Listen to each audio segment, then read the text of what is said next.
Okay, let's take a look at the basics of functions. Defining functions, calling functions, what functions are there for, how we can use them, a few things like that. First of all, why do we even have these things? Well, functions break up a program into some logical units of work. One of the nice things about the C programming language and the ability to have functions is that you can separate the program mentally, logically, where you have some divisions. So if you think about an algorithm, I want to do this and this and this, 3 things in a row, or they happen asynchronously whenever some event occurs, like somebody presses a key on a keyboard or whatever, you can create those different units of work as separate functions and then call them whenever they need to be run.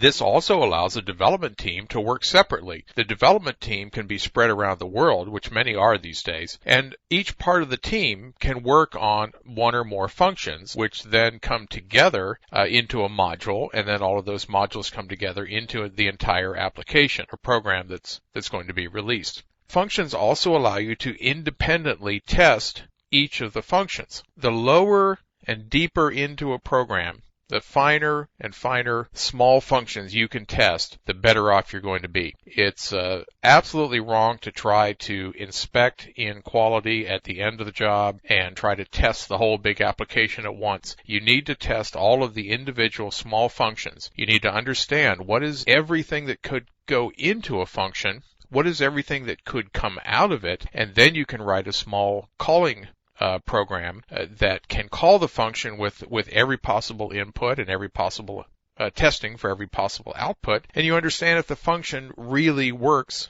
the way that you want it to. Then, after you're done testing all of these different functions and compiling them into object code, you combine them all together when you do your link step. What we do in the Windows compiler so far is our CL, that's a compile and link together, and our GCC over in or our CC that we used, over in the Linux world, did the same thing for us, did a compile and the link step was all together. Now let's take a look at a small program here. This is very simple. Here's our main, and we don't even need our pound include standard IO at the top. We're using printf, but we're not going to bother with it right now. Here's our main, open brace, close brace. That is a function definition for main and what is inside it. All that we do, though, is we call 3 separate functions, one after the other. Notice a call is different.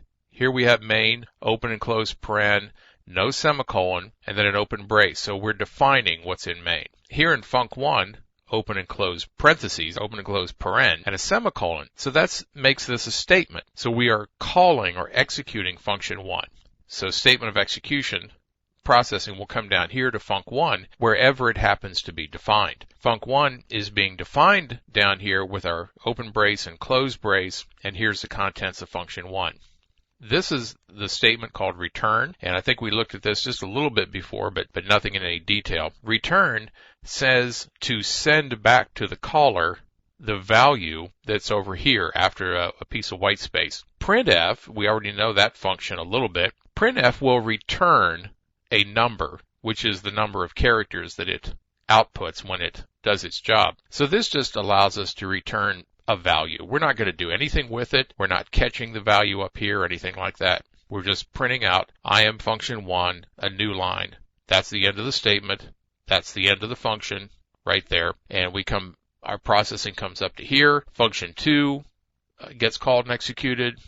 Processing will go down to function 2. When it's finished, we'll come back to function 3, perform it, and then we'll run off the end of main. And we could put an exit there or a return in main just as easily to return back to the operating system.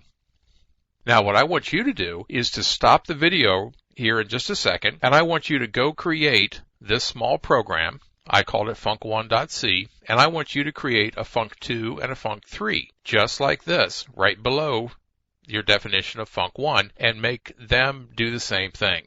Make them do a return, printf, I am function 2, I am function 3, and then compile and link the whole thing. Give that a shot, and when you get done with that, come back here and start the video again, and we'll go take a look at doing the same thing. Okay, so go off and make that happen, and I'll wait here for you.